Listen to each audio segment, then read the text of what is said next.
آپ دیکھ رہے ہیں MSG نیوز۔ خبر شامل کرتے ہیں منڈی صادق گنج سے۔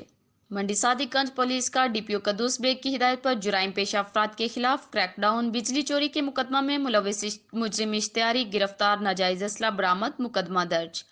تفصیلات کے مطابق SHO تھانہ منڈی صادق گنج سب انسپکٹر محرب نواز کی سربراہی میں پولیس ٹیم کی بڑی کارروائی بجلی چوری کے مقدمہ میں ملوث مجرم اشتہاری محمد ندیم سکنا موہنی 2.5 ناجائز اسلحہ سمیت گرفتار، مقدمہ درج۔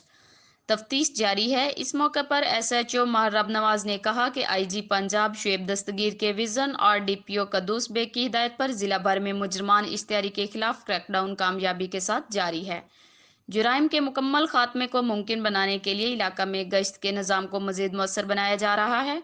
DPO قدوس بیگ نے کہا کہ ضلعی پولیس جرائم پیش افراد کی سرکوبی کے لیے کاربند ہے۔ قانون شکنوں کی حوصلہ شکنی اور قانون کی بالادستی میں عوام کا تعاون کلیدی حیثیت رکھتا ہے۔ علاقائی مسائل پر نظر ہے۔ MSG نیوز کی مزید خبروں کے لیے دیکھتے رہیں MSG نیوز۔